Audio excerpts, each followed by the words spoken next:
Well, oh well, it seems after years, many of veteran Battlefield players' prayers and dreams have come true with the announcement and open beta of Battlefield 6. So for those of you that don't know, I am a massive Battlefield fan. I started with Battlefield 3 back in high school. Quite conveniently, I call it the flu. Not too long after Battlefield 3 came out, so I got to stay home for like a week straight and just grind the hell out of Battlefield 3 on my PlayStation 3, running at like 15, maybe 20 frames a second at 720p, right? So ever since then, I've been a huge fan of the franchise, and I have so many hours in Battlefield 3 and 4. It's probably quite concerning, right? So I loved Battlefield 3 and 4. I thought Battlefield Hardline was kind of a nice, like, just side experimental thing that DICE did. Love Battlefield 1. Battlefield 5 was off to a rough start, but then like as the game continued to grow and survive, it got a little bit better there toward the end. Then of course we come to Battlefield 2042, which initially I was pretty excited for because in the first trailer it looked like, okay, we're getting all the fun, goofy Battlefield multiplayer stuff that we know and love.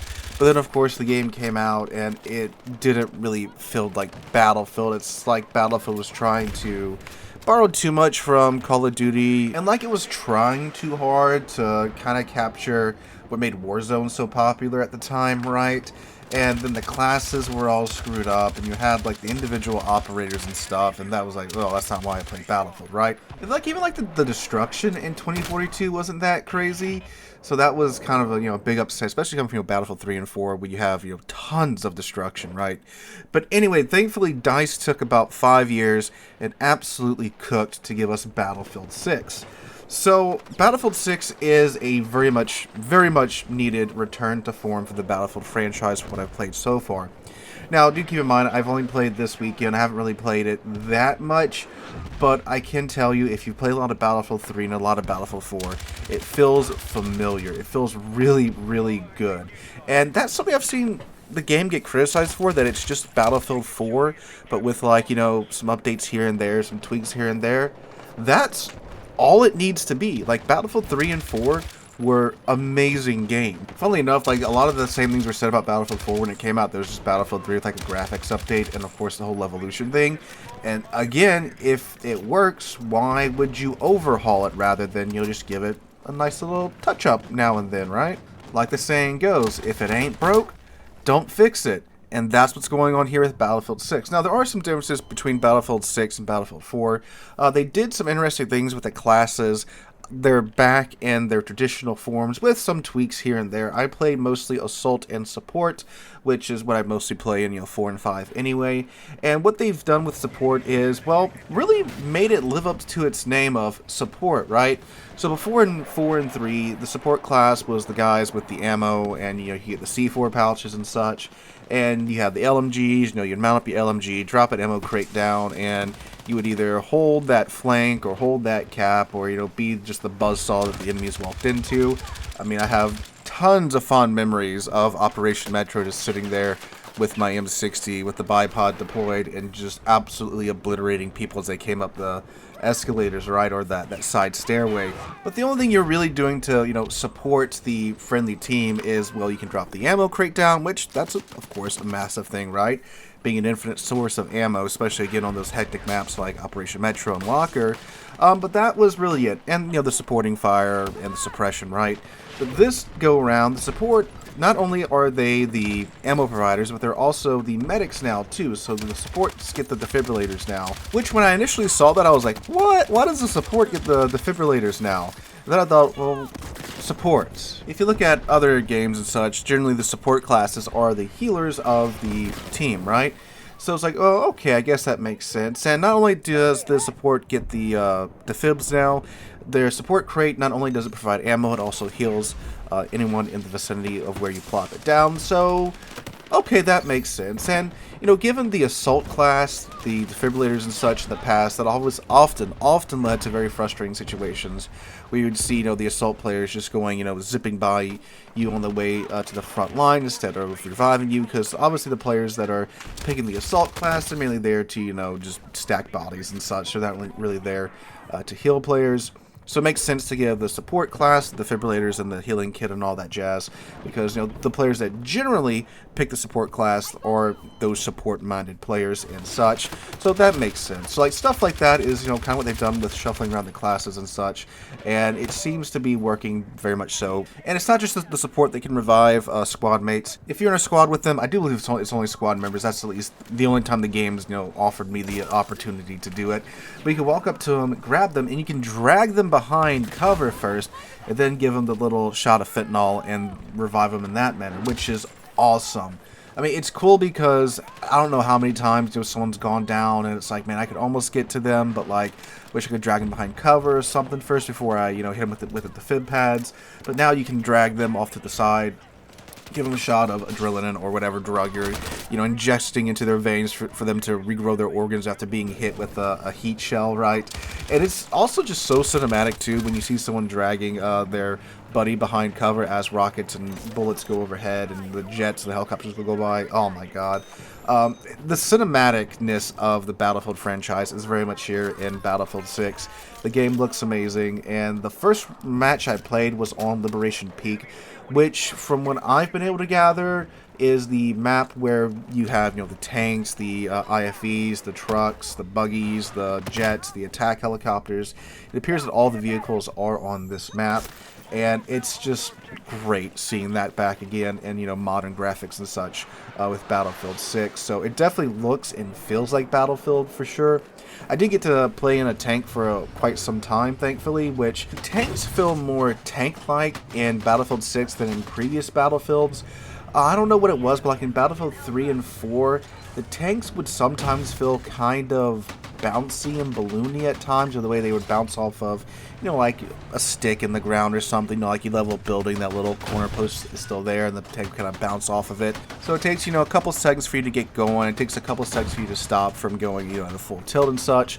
So it feels more like a tank, and it feels pretty good. Oh, you can also spawn in on like any vehicle now. It's not just, I know in like Battlefield 3 and 4, it was just the Amtraks and such. Like I think it was the support helicopter in 3 and 4 you can spawn into, but now it looks like you can spawn into just about anything. And it's really funny when you spawn in on the main battle tanks, you just are apparently just clinging to the back of them, which they're all M1 Abrams. I'm not exactly sure how comfortable that would be, but hey, I guess it's fine, right?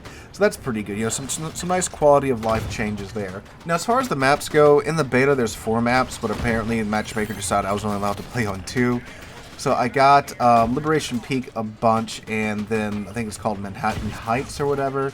So basically I got to experience, like the big open map that they have right now, and then the teeny tiny close quarters combat map.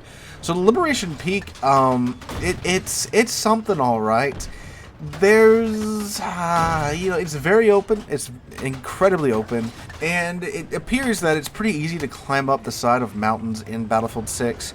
So obviously what will happen is you have a ton of snipers sitting way off in the bag, so like you poke your head around the corner, it's probably going to get taken off. So that's a little frustrating, but there are ways around that, right? So that's that, but there's some pretty cool parts of the map where, you have that, building to building fighting, where you've got you and your squad in one building and the enemy squad's in the other building, and you're trying to take each other out, then eventually you have to go and clear the building or just drop it on their foreheads.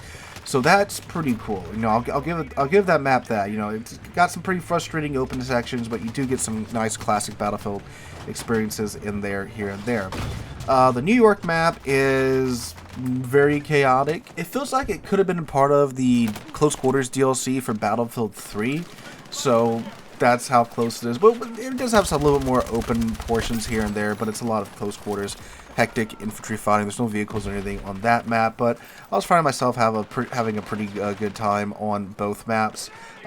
We got to play Conquest and Breakthrough. Unfortunately, when I sat down, we didn't get to play Rush. I know you can just select the mode, but I just went into the playlist that was right in front of my face when I loaded into the menu. And, it feels good. It feels like Battlefield. You get the game is about to end rallying music that gets you hyped up to go and die for the military-industrial complex. And we managed to pull off getting to the next sector while playing Breakthrough, and that was going on. And it was just like, oh, man, I got that dopamine rush you get. The music is swelling. You're out of tickets, and you're in overtime. And it's like, all right, we have one more chance to get this. Let's get it and get it done. And we pulled it off. We still lost the match, though, but it just feels so good. It feels like Battlefield.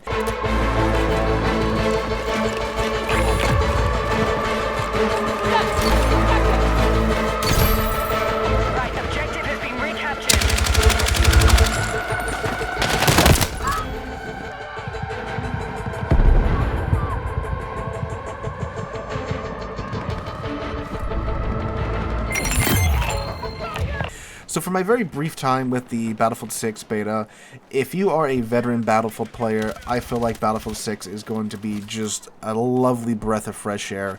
It's nice that DICE stopped trying to, evolve the series to be some weird Battlefield Warzone crossover, or trying to make it more like the modern hero shooter that so many Zoomers are obsessed with. It's nice just to go back to, this is Battlefield, we're all just cogs in the war machine, faceless soldiers, and they've even said that they're not going to be bringing any crazy cosmetics to the game. It's all going to be, realistic, grounded cosmetics. So kind of like, what I'm expecting is like maybe like Battlefield 3, where you could select the different camos for your dude, maybe something like that. So hopefully this the hold true to their word. You can still try it out. You have the rest of the day to download it and get a couple rounds in and fill Battlefield 6 out for yourself. So let me know in the comments down below, those of you that have been playing Battlefield 6, what do you think about it so far? You're planning on picking up when it comes out? I haven't pre-ordered it or anything yet. I mean, it's digital item, there's no need to pre-order it. It's like back in the day when you would pre-order a game, like Amazon would ship it out 2 days early, so it would show up to your doorstep the day it came out, and this is back when you had to have the physical disc, right? So I could see back then, but nowadays it's just like, you just push the funny pixel button when the game comes out and you can download it right away. So I'm planning on picking it up when it does release. Let me know what you guys think in the comments down below. Hope you guys have a wonderful Sunday, wonderful rest of your week. Hope to catch you guys in the next one.